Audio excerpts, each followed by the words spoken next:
the whole point of this is not to go back. It's not to face the past. We're in the Aquarian age. We want to keep this practical. Like, I want practical spirituality. I'm done with this, like, new age escape, go up, like float up, escape your reality, read a parenting book instead of parenting. No, it's great. Get the knowledge, but incarnate it. Like, it's enough. We have to change how we are relating to each other.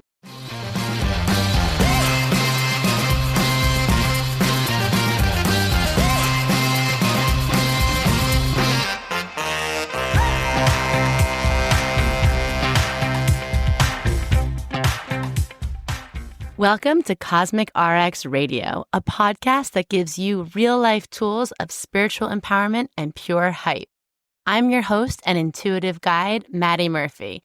I'll be serving up your weekly energy readings, cosmic boss interviews, and astro inspiration. Are you ready to love yourself more, manifest your dream life, and own your magic? Let's jump in. Hello, my beautiful baddies. Settle in, get yourself something sweet because we are about to dive in with a real treat today. I am interviewing as part of my In the Cosmic Zone lead-up series, people who I really think are embodying the Cosmic Zone, exemplifying it, or who I've actually had the pleasure of working with. And today I have on one of my all-time favorite Capricorns, Nina Mongendre, a beautiful shamanic medicine practitioner, healing artist, family constellations practitioner, shamanic practitioner. The list goes on and on. But the reason she's on today is she is alongside me, one of Hay House's newest authors, with her Reclaim Your Inner Child, A Journey of Childhood and Ancestral Healing book, and one of my favorite decks. If you've worked with me, you've seen it before, Healing the Inner Child Oracle deck. The deck is available already, Healing the Inner Child Oracle, and this gorgeous book comes out June 10th, a little Gemini baby. So Nina, welcome to the podcast. So excited to dive into this. But first, how are you? How are we doing today? What's the vibe? Thank you, Maddie. I mean, just being with you, seeing you on the video, the vibe has just risen. It feels really good to see you. I know.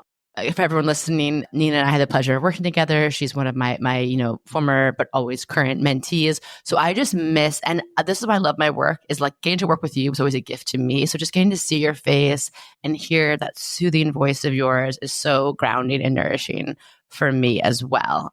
And why don't you tell people, before we get into like your whole story and this gorgeous book baby you birthed, tell people where you're located. That's very interesting. And your big three, so we get a little framework. Sure. So I'm currently living in Avignon, which is in the south of France in the Provence region. But before that, I lived for 23 years in the US, and I'm half American, half French. And my big three, so I'm a Capricorn sun, I'm a Libra rising, and I'm a Leo moon. I mean, if astrology isn't real, why did a Libra moon write a book about inner child healing that's also so gorgeous and practical? Shout out to your Libra rising and Capricorn sun. This book is just such like the living, breathing embodiment and illustration of your birth chart. So before we get into the book, I think it's always interesting. I met you in Princeton via my cousin, Kirsten. And she was like, you have to meet this like very powerful woman who's coming to my circles.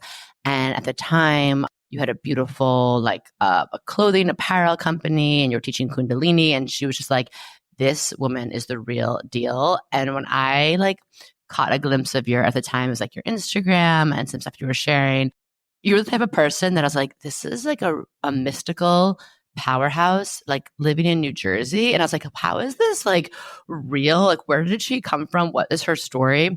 And then it actually wasn't until your book came out that I was really going into your bio and how interesting your life path was. Because of course, when we work together, I just jump into the birth chart, what's happening, where are we going? So how did you like get into this work? You're such a multidimensional healing artist, and you can get into a little bit more of like how you define yourself. But can you walk us a little bit through the journey to like, becoming someone who is full-time, talks, teaches, shares, this healing artistry?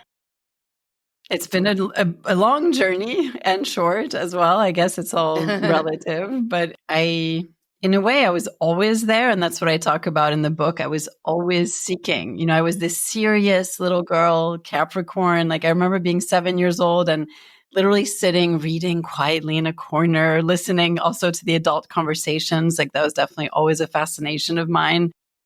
And my parents had a lot of books about spirituality, Course in Miracles, Alan Watts. I mean, Carl Jung, you know, you name it. It was all in the shelves in our living room growing up. And they were mostly in English.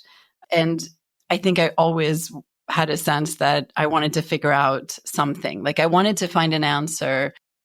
And as you know, with the Capricorn sun, my feelings were there, of course, under the surface. I'm a human being. But to me, there was a deep discomfort with expressing them, you know, my whole life until I started doing emotional healing work with parenting, actually. So having my first child put me nose to nose with the inevitable work I had to do. Like I could no longer be this calm yoga teacher with my yoga teacher voice and unfazed by life. You know, that was just disappeared like in an instant, just blew up. That persona was like, sorry, girlfriend, not working anymore. Like, oh my God. She laughs hard and like new mom. I'm like, I totally get it. it pushes every button, right, that you have. Like you cannot hide anymore. Pushes every button and it's nonstop, right? There's no like, okay, like, you know, when a coworker drives you crazy or a friend, you're like, let me just take a little break from this right now, right?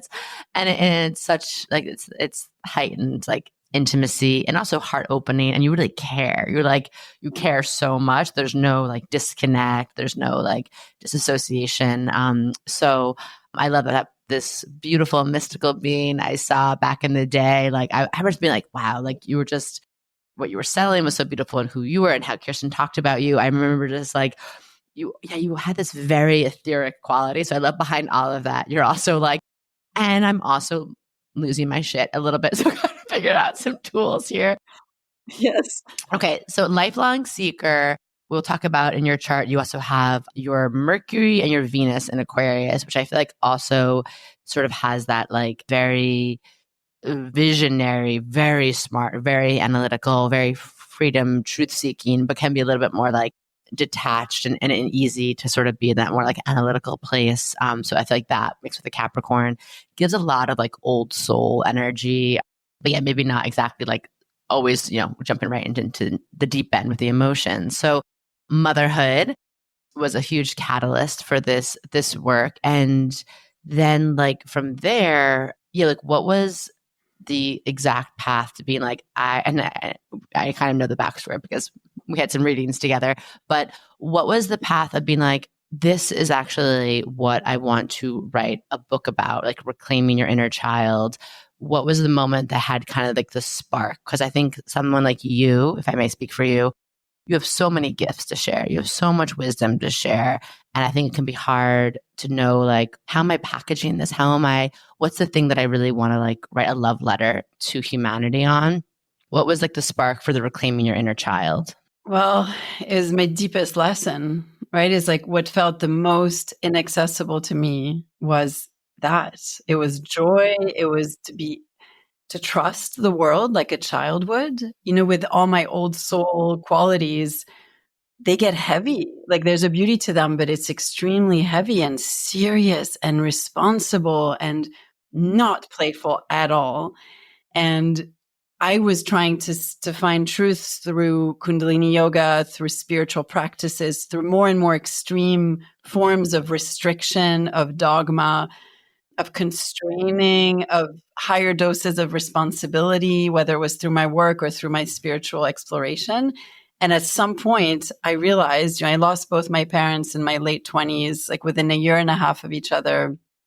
And I just reached this place where I was like, well, this is not working. You know, the spiritual seeking, I'm just more and more and more detached from my heart, from my body, from the feeling of joy. And so why I care about this so much, and why I wrote this book and created the Oracle deck is because to me, it's actually so simple. Is we go back to our essence. We go back to who we were before we had all those filters. And the answer is there. We don't need all these gurus. We don't need complication and external rules and restrictions. We actually just need to come back to that joy, to that trust. And I'm not saying it's easy. Like I'm forever on that journey. But so that was the inspiration to make it fun, to make as fun as possible, like the Oracle and the book, to make it a journey where we, like a child, like we have tools, we have gifts, we go on a initiation, we carry through different portals and we kind of get gifts along the way and we get encouragement, we get help. I love that. I love, you're so articulate. You're just, I think so many people can resonate with that of like, you can't keep like that higher levels, higher doses of restriction, of responsibility, of discipline, like, and even sometimes with that can be like attaching, alongside that on the tail, getting onto that, shame or self-criticism. That's like not the path to our true healing or liberation, right? Like, that's not our path coming back to like who we are. And I love, like the reclaiming of joy. And we talked about, we have so much, I would say so many similar things about our work, including like the multiple modalities we work with. And I don't know if it's our earth sign culture or what, but there's something I love in this book. And I had shared this before we jumped on this recording, was that like, if I could write a book about inner child healing, I would want it to be just like this. It's so clear. It's poetic, it's warm, it's welcoming, and it is just chock full of tools. And it feels exciting to dig into. Like, oh my God, this amazing toolkit, but like this amazing like Mary Poppins bag full of like fun things. I'm like, ooh, like just flipping through this. I'm like, okay, we have like, ooh, the art of inner constellations. We have storytelling. We have how to use fragrances and doing this. What's the difference of like drawing your triangle of the drama, the triangle of disempowerment. I'm like, ooh, inner child quest map, like just flipping through it. This is a book that I already know people are going to have it. It's going to be dog-eared. There's going to be notes in it. And it's like this amazing companion. So really kudos, first of all, I'm jealous. I'm like, this is exactly how I would want to write a book on inner child healing. But I like that the book in a meta sense has exactly like the intention, the energetic intention that like you want to have people experience through the work. Just by picking it up, I already feel that. So well done. And it can be really hard, as we've talked about in our work together, of how do you take, a lifetime of healing work plus all of these lineages of information and all of this wisdom. How do we like synthesize this, right, into something that someone can like pick up and digest and understand? So you should be really proud of yourself. This is really beautiful. And yeah, so in that journey of putting this book together, is there anything, I always think this is interesting when we sign up to do some kind of work, I find like we're thinking we're going to teach the work. We think we're going to like share more. Did this book, in the writing of it, like did your inner child, any versions of your inner child, we'll talk about that, the different archetypes of your inner child, did any parts of your inner child show up in a way that surprised you in the writing of this book? Oh, so much. The book wrote me in a way. It's just, literally. I love that. Such a humbling experience because we moved to France. Initially, it was just a 1-year trial. To write this book, really, I was like, okay, this is the perfect opportunity. Our children will get to experience living in France for a year, discover this wonderful culture, and I can write the book. I'll have so much time. I'll be hiking in the lavender fields. It will be amazing. Right? Funny, right? I'm cracking up. I just know how like the image of writing a book in our minds versus the reality always cracks me up, but keep going. Yes. So we arrive and our younger daughter, who's 7 at the time, has extreme separation anxiety. It had started a little bit in the US. And somehow I thought, no problem. It'll go away. September will come. She will go to school. Right. No, she did not go to school the whole year. till May. So my whole 1 year writing the book, I had a 7-year-old at home and we had to homeschool her in a foreign country with nobody we knew, with not a single family member and not a friend. So, yes, so the book, I'm sorry. It's just so funny what happens when we sign up. We're like, oh, you want to write a book about your inner child? We're going to have your actual child with you all the time, 24/7 in this 24/7. In your where, because that's where you grew up, correct? Yes, I grew up next to Paris, but still same country, just different region. Right. And then from our older daughter, it's very hard socially to make friends, to adapt to the culture. Everybody was challenged. And here I am thinking, oh, I got this. I'm going to write this book. And I had such moments where I was just in despair, of like, what can I teach people? Like my own child cannot go to school.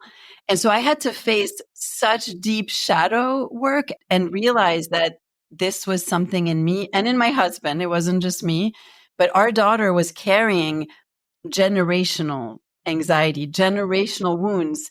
And so in the end, of course, as it always is, ended up being massive part of writing this book. I couldn't have written it without her going through this and us going through realizing what she was carrying with these tools of constellations, of journeying, of emotional, really deep listening, somatic work, all of it, right? For her, but really for us, it's usually really the adult who is doing the work. And when we shifted, when we surrendered, when we stopped expecting it to be different, expecting her anxiety to go away, wanting her to be a different person, it literally, like within a week in May, so after 9 months of her at home, she could not leave us for a second or 2 seconds, like out of her sight. It was even with family members that, grandparents, uncles, anyone, she was always checking, where are you going to be? Okay. And she would come into my bedroom. She would check and watch that I was there.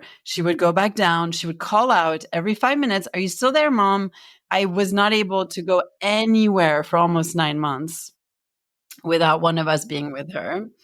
And it went from that to she went to school. She asked to go back to school. She went back to school. The first day I picked her up, of course, I'm a wreck the whole day. Right? I'm thinking she's going to call every minute and the teacher's, is going to call and she's going to have a panic attack. And she walks out and she says, how was school? Oh, it's totally fine. Why are you asking? Like, no big deal. Like what? It's a problem? Like, wait, what? Are you weird? What's wrong with you?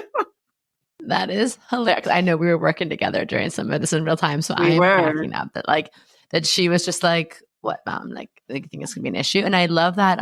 Of course, it was 9 months, like a gestation period, a rebirth of like, Mom actually needs me to be this way, so she can really like get down to brass tacks and really get to the heart and root of this work. And then I'm just going to like emerge on the other side. Like, what? But I did like what you said about the work is for like the parents, right? Like, yeah. The more we do the healing work, the regulation work, our children, you like see it almost instantly. I think I've always been such a believer in this, but having babies and now like an emerging toddler, I'm like, oh, when I like shift my energy, I immediately feel it in them, in the household, in their reactions, in their emotions.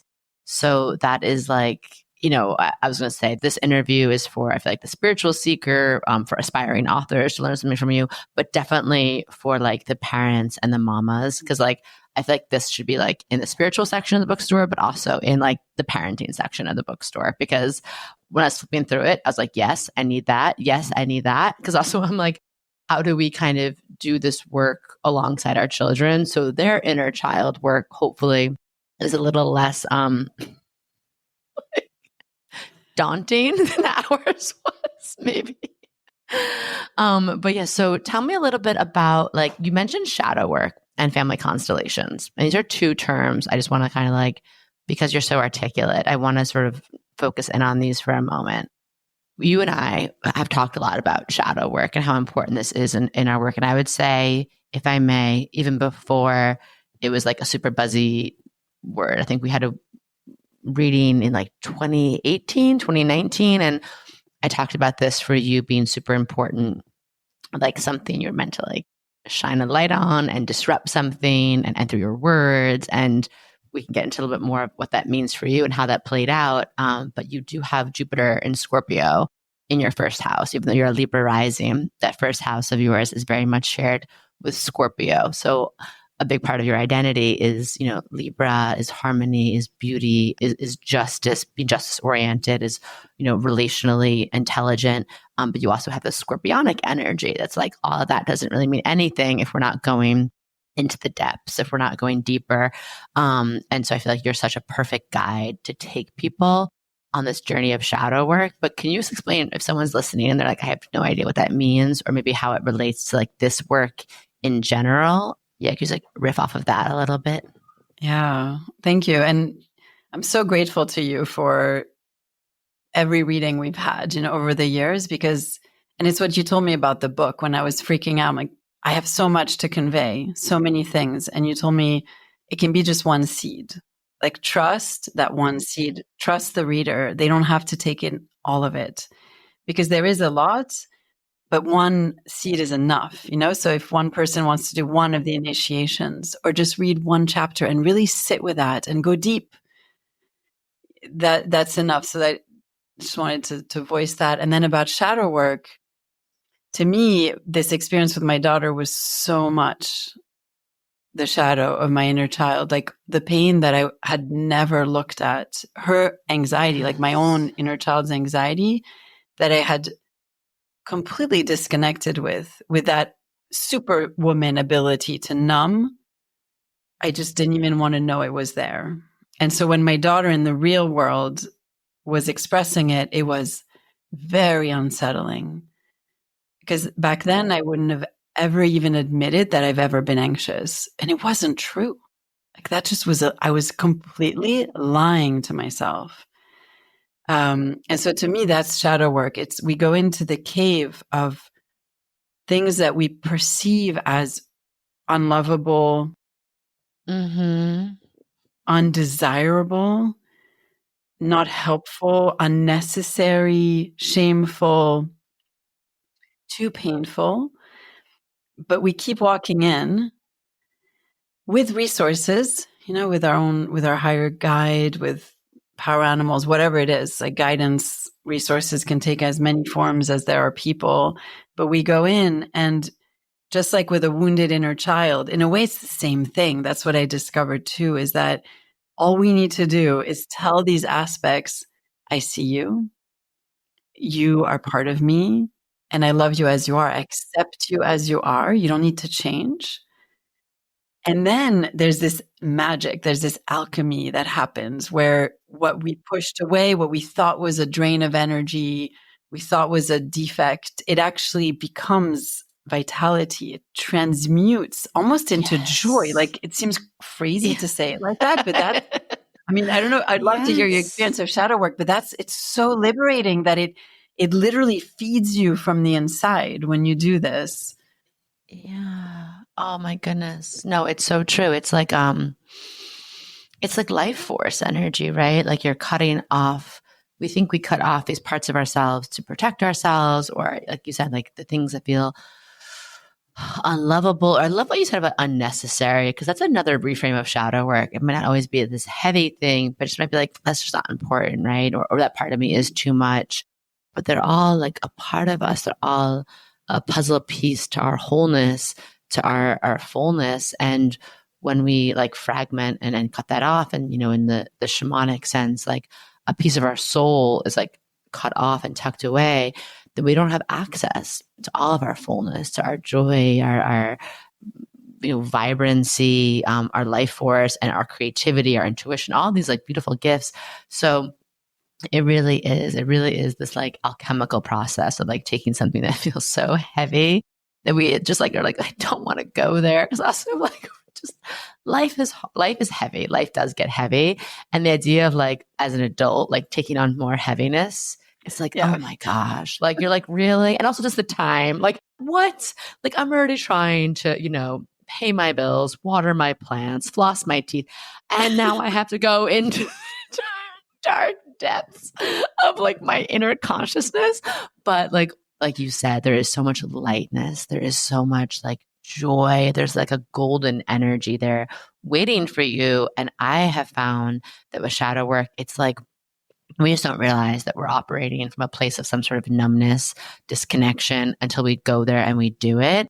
And it really is like the best work, but it can be, I think it can be hard to understand where to begin because in essence, your shadow, it's subconscious. It's behind you. It's the thing that we don't see. So I love that your book really breaks down again. Like, I want to kiss this book. I want to eat it. I love this book. Like, I wish I wrote this book. I'm so angry at you for making such a beautiful book. Cause I'm like, oh my God, it's so yummy. I love like the lists, the signs. This book is, I think for, again, if you've been on the path for a million years, or like someone like me who's been on for decades, or if you're completely like new to this work, whether it's shadow work, inner child work, family constellations, you break it down so beautifully. And one thing I think might be helpful for people listening, I do think like the shadow work and inner child work is inextricably linked, obviously. And I love that you have this list of like 10 signs you're disconnected from your inner child, because I think that might be a really great for someone listening. Like, am I ready to do this work? Do I need to do this work? Or where is that shadow? If it's subconscious, if it's behind me, how do I know what my shadow is? So would you mind sharing like one or two off the top of your head or whatever kind of comes to mind of if someone's listening to this and they're wondering like, do I need to do inner child work? Am I disconnected? Is there some kind of shadow work that I might not be seeing?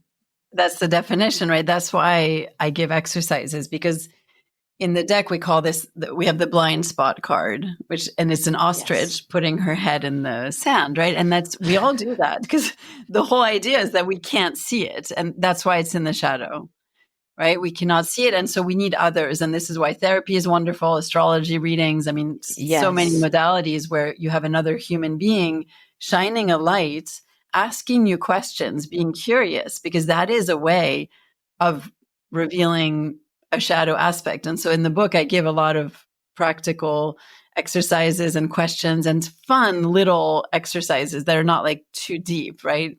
And then you can go into the cave too, but you can do it different ways. But some signs that you're disconnected from your inner child is a lack of playfulness in life. So what I really had, being overly critical of yourself, perfectionism, that's definitely that adult rigidity. Those are all protections against the free-flowing, trusting relationship that every child has with reality when, before they gain ideas from other people. Another one is just in general, not being able to access your creativity, whether that be cooking, gardening. I believe we are all artists. I don't believe because you write a book or because you are a painter and you sell your paintings, like literally just being alive. And Julia Cameron's work, like we are artists by nature. Everything we do, our body, our voice, our facial expressions, like the way we talk to a friend is artistic. It's unique. So that's another one. And then another one, I mean, there's more, but I think it's a very important one, is you feel unsafe in your body. Because so many of us, that I get chills as I say that, because it's so fundamental. And it's not like, oh, I'm done with this work, Maddie. Like, I feel safe in my body. No. Like, there are going to be moments where I don't, moments where I do, moments where I somewhat do. But can I have the awareness of when that happens? And can I then have the tools to regulate my nervous system, to breathe, to reassure? Because fundamentally, this is what I found, it goes back to the inner child. Like, those tools are wonderful, but we also need to understand why, which part of us had to, like you said, soul retrieval, like which part of us had to literally flee, numb their feelings, protect, because they didn't feel safe. And that's very, very important. That's one of the gifts of this work, right? Is that you reaccess your creativity. You feel safer. You take more risks. Life feels less dull and more playful. Yes. Something you just said sparked something that I think is really important. This book is definitely for people who are on their seeking journey, who are doing spiritual work, maybe who have done like work with their therapist, but they want to go further with some of these more like shamanic practices and tools and embodiment work and rituals that just feel a bit more like, to me, going into like the energetics beyond just like the head space, the talking space. But I also just want to say that this book is for anyone, I believe, it most makes me emotional, who wants to step into some sort of like leadership role. And just like an artist, that doesn't have to look like you having a canvas out and painting or publishing a book or, playing an instrument. To me, like a leader is just anyone who has something, a new way of being to offer to the world, who wants to help people feel more alive, more safe, more vibrant in themselves and kind of bring us into something that's just a little bit of a better existence.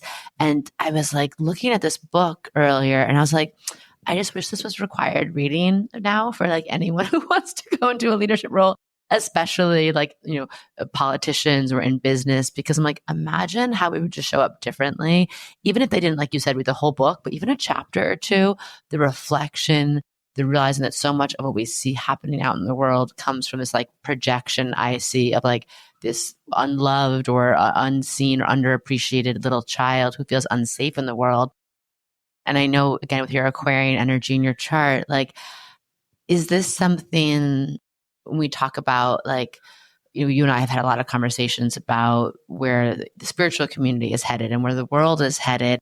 Is this something like that's been in the back of your mind, or something that you would want to offer people who are like, I think, feeling a little bit hopeless or a little bit like overwhelmed by the state of the world right now?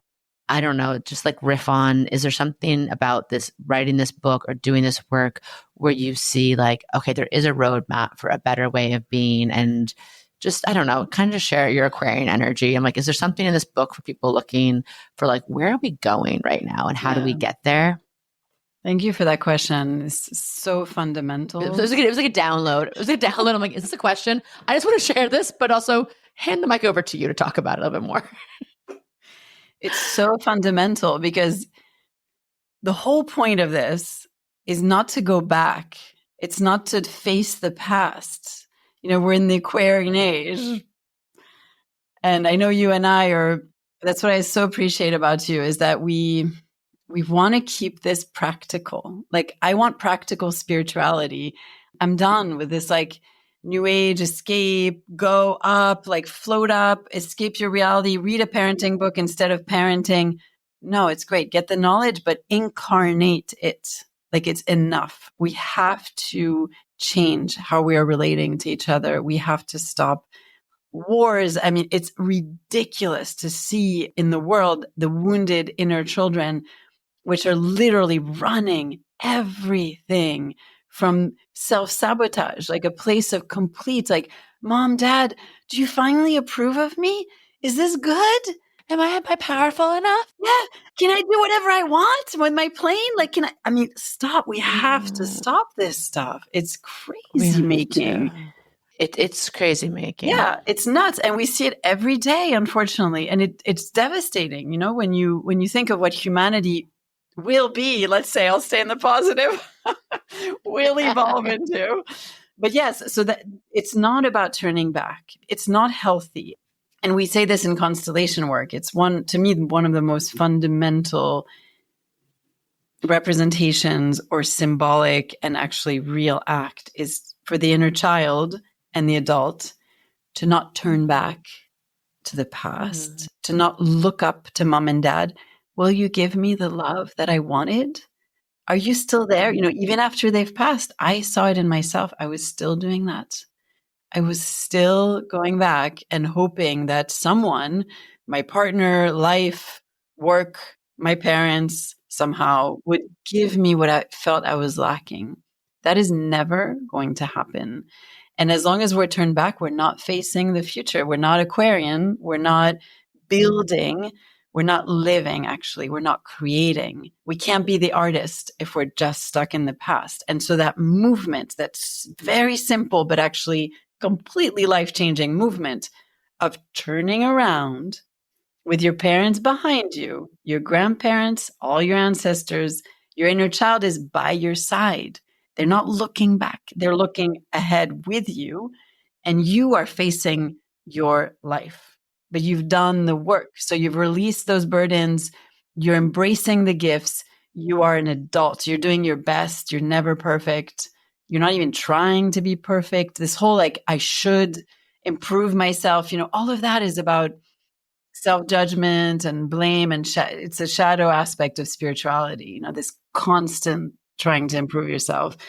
And so to answer your question, like that's what I'm so passionate about, is that like, can we do this work, turn back to the past, but really only because we want to shape who we are now and to shape the future for the generations to come, because we are the ancestors, like our great great grandchildren. Like what we're doing now matters deeply. Yes, deeply, deeply. And I thank you for sharing that, and just so well said. And exactly, I think where we, again, are on the same page with so many things about like this work of spirituality and, however you come to it, whatever it means to you. I think you and I are in the same boat of like, okay, the navel gazing, the like new age, like let's go higher, higher and detach and disassociate hasn't really left us in like the best space where now we really need this embodied, integrated, practical spirituality that's like, yeah, how do I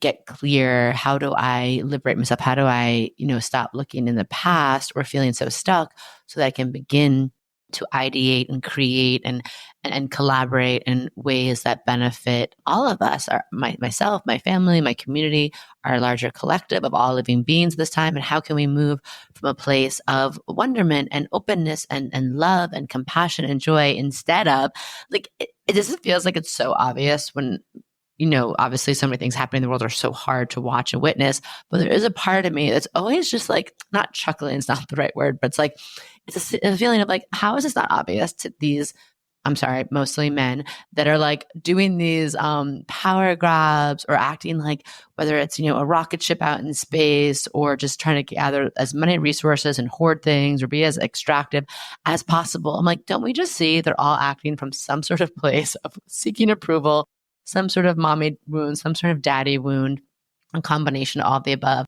And when I was, reading your book, I was like, wow, I wish I could like just send this book or this chapter to so many world leaders and be like, can you go maybe sit in the woods? You actually can navel gaze a little bit and go like read this and just chill out and think about what you've done and think about who you are and how you want to move forward, because you're like, is this even all the stuff that you're doing? And this could be now back to my own life where I felt this before I discovered this type of work and shadow work and true inner child work, like you lay out in this book. I was looking to fill myself up with all of the wrong things, like these different like holes and kind of cracks that I had in my wholeness, instead of this sort of work. I was looking for, the relationships, the job, the status, the physical beauty or something that I was like, okay, if I get this, then I'll feel this way. If I get this, then I'll feel like, okay, I'm finally like worthy, or I'm here, I've arrived.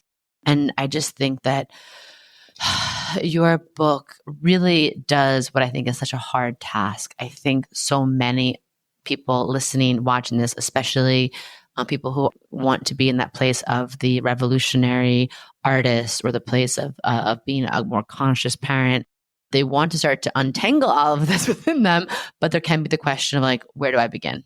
This feels overwhelming, right? And I just think your book does, and I know because I was working with you while you were writing it, you really took something that was so big, and I just want to give you kudos for it's just such a clear roadmap, and you guide people through what we're talking about in a way that is so gentle, that is so playful. I can tell like the work that you've done that feels so fun, even though we're talking about some, heavy things and some shadow mapping and ancestral patterns and wounds. But the journey work, the mapping, it just feels exciting and expansive versus like daunting and like shameful. And so one thing, because people might be, I always kind of like hear my audience and my community members in my head. I was just wondering if you could take a moment. One of the tools that you teach and share in your work. I know when we had started talking about you writing this book, we talked about like how we're both people that are very, we love the personal connection. We love having a session with someone. We love like getting to walk someone individually through our practices, through our process. And we're like, ooh, how do we bring that into a book where anyone might pick this up? We don't know where they're at in their journey. We can't interact with them in that kind of deep, soulful conversation. And you do a great job of that. But one of the things that you are bringing to people through this book that you also use in your work is the family constellations you touched on. Is there, obviously people can go deeper in the book, but if people are hearing this term and they really don't know what it means, and I think the first time I heard it, I was like, is that astrology or what? I remember hearing about it like 10 years ago. Can you just, at a very high level in your beautiful Nina articulate way, maybe give people a little teaser of what this may be and what to expect in the book? Thank you. I love it because yes, to me, of course, constellations, it's very mysterious when you first hear that. And then also there's a misperception that it's only about your family. Yes, of course, it's a lot of the foundational work of constellation. It's a systemic form of therapy. So you're looking at the family system or the system within your own psyche. And so it does end up a lot looking and focusing on the inner child because the child is the one who arrived in the family system, right? At the moment of conception, at the moment of birth, the child arrives. And the premise of family constellations work is that we're not born in a vacuum. We carry inherited stories, cellular memories, imprints, and especially around where the flow of love was disrupted or is blocked. And so we take that on, not out of fear really, but out of love. So these loyalties, these binds that a child when they're born will take on for their family system, even for an ancestor they've never met, are a form of belonging.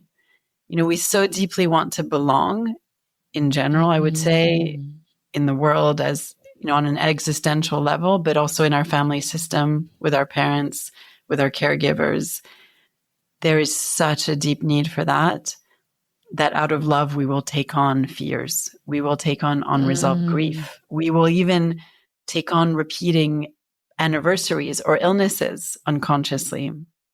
And so family constellations is how can we honor the stories, the fate of those who came before us, their gifts, and release what we're carrying, because we can love them, they can love us without this connection of burden, of pain, of trauma.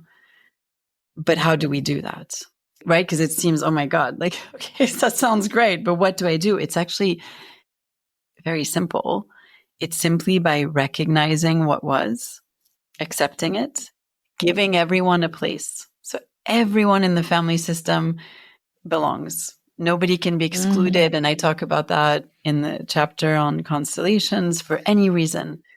Even a perpetrator, victims, perpetrators both belong. We don't have to condone. We don't have to forgive, but we have to say, I see you.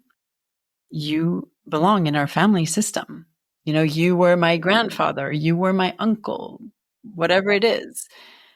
I see that you had a difficult fate, but you belong. And to me, I want to bring it back to astrology because the work you do to me is so profound and rich. And there is this sense of like, nothing is bad in a chart. Like it belongs, right? Like maybe some aspect we're less comfortable with, or there's a challenging line. Like I'm definitely not an astrologer, but you know, you hear these terms where, and then Mercury retrograde, like there's these things, Saturn return, they're challenging moments, but they're not there to like hurt us or to bring us down, right? They're there because this is our soul's choice and we move through them and we receive gifts. And so it's the same thing for me in constellation work is that we receive gifts in exchange, you know, and when we can release, when we can disentangle, I see it almost like meridians in the body.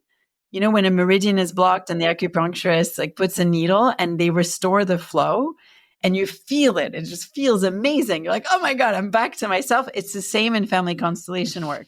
You know, you're putting the needle into that unresolved grief, into the great grandparents, trauma, losing everything, emigrating, whatever it is.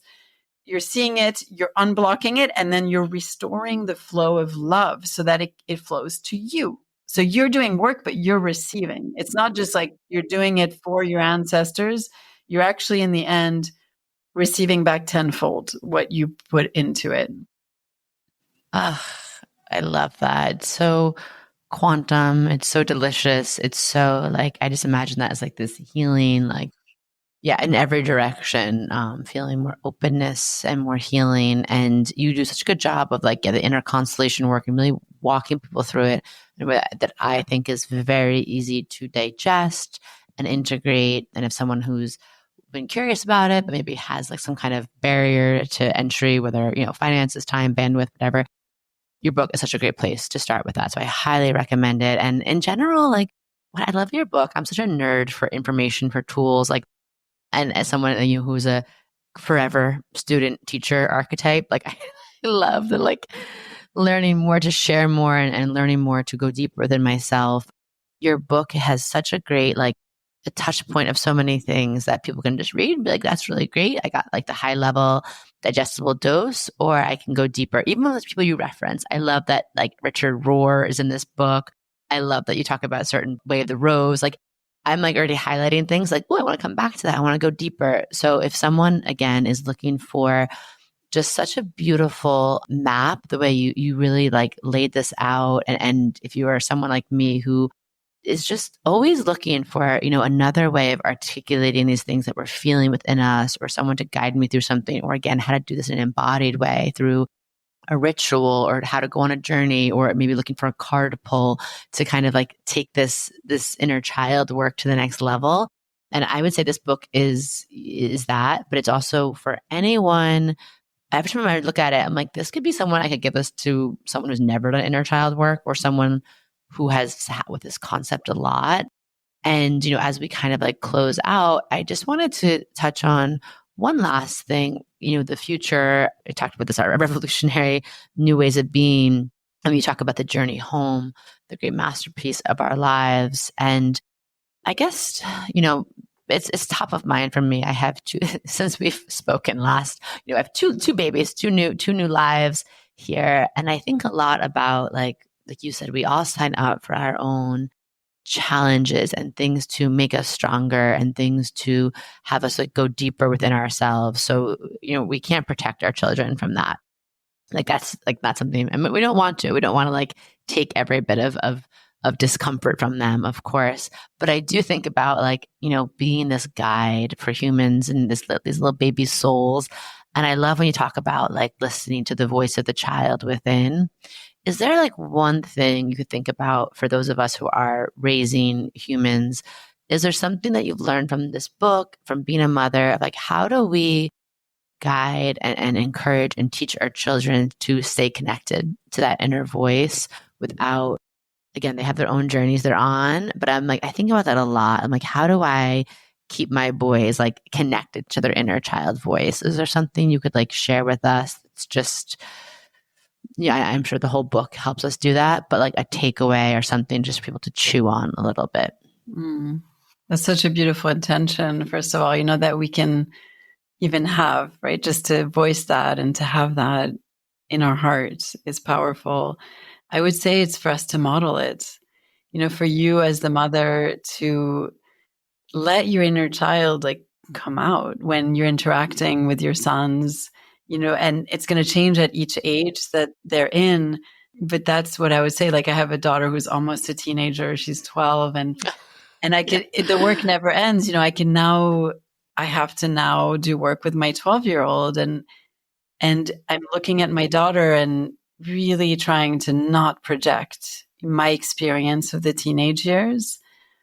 And in order to do that, to not relate to her with fear and with my own experience, I have to really keep doing the work so that it's ever evolving. Like we're never done with this inner child work. We're constantly, as we face the world, as we age, as we face ourselves every day, it's that dialogue, right? So the richness of our own dialogue with our inner child, not only will it encourage your children to keep it alive and to trust that inner voice, that essence that is who they were born with, but it will also inspire your clients, your friends, your partnerships, right? I feel it seeps out in a beautiful way to everyone we interact with.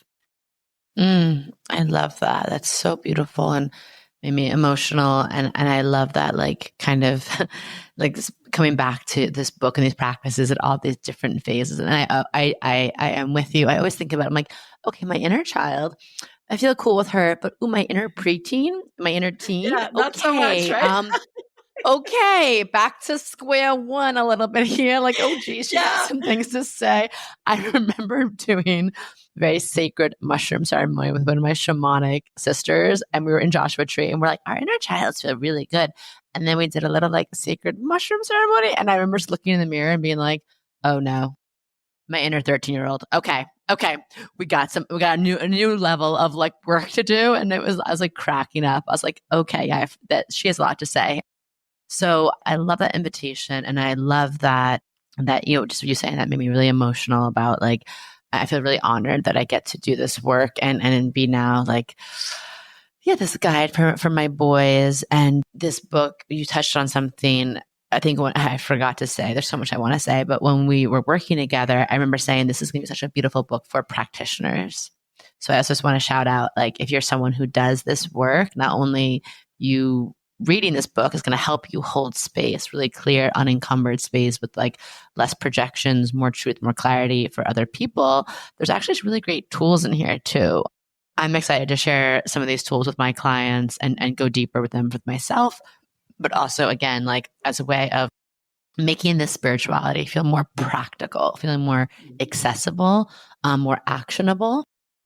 And so, as we wrap up, because I could literally be here for like 6 hours talking about this book with you, is there something on your heart, if people who are picking up this book, people who are going to be, one of your newest fans, an avid reader of this book, if you could have like a prayer or a wish for them to walk away with maybe like one truth, one takeaway, what would you hope that would be? It would be that it's a whole journey, but in a way you're already there. Like you have already arrived. It's simply about revealing what's so beautiful and so magical. It's right there. It's right in your heart. It's right in your essence. Nobody can take it away from you. Nobody even gave it to you. It's just literally always yours forever. And that's my intention with the book, is that we can all experience that, actually feel that, and know that. Know that in a really, embodied experiential way in your bones. I love that. And that's definitely what, anyone who's listening to this can just hear it. I feel like the way you speak about this is so beautiful, and you have such a grounding, nourishing, but yet playful and sort of like glittery, sparkly, like energy when you talk about things. So I know people are going to find their way to that truth through this book. And let us know, like, remind people again, when it comes out, where they can buy it, and how they can follow and interact with you and your work. Sure. So it comes out June 10th, and you can buy it anywhere books are sold. And I would love to support anyone who wants support, and to encourage any readers to gather, like to have a sense of community. And this is something that's in my plans to offer, is kind of a readers community, because it is a journey and there can be questions, and I feel it would be so nourishing.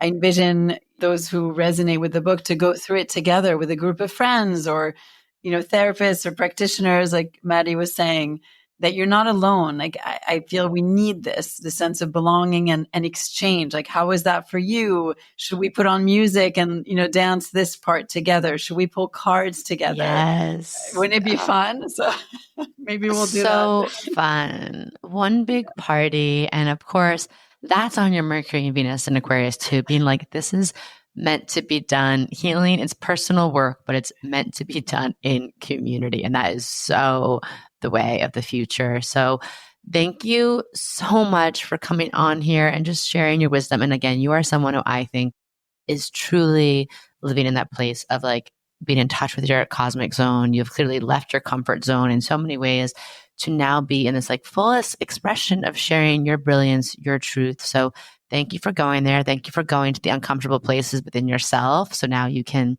share a little bit of that experience and a roadmap and a guide and a blueprint for us and others to do the same. So everyone, go follow Nina. We'll link all of her information in the show notes. And just thank you. Thank you so much for this conversation. Thank you. All right. Bye, everyone. Thank you for listening.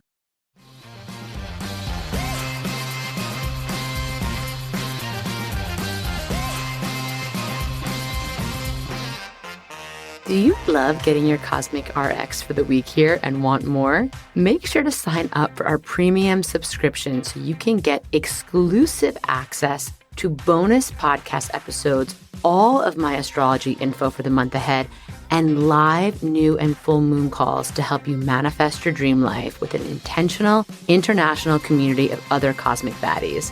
Sign up through our link in show notes. Thank you so much for listening to this episode. If you want to know more about Cosmic RX, head on over to thecosmicrx.com. And if you really love this show, I'd love it if you left a rating and review on Apple Podcasts or wherever you listen to podcasts. I super love hearing from you and reading your reviews. All right, you cosmic baddie, tune in next week. And until then, remember, love yourself fully, work your magic, and take no shit.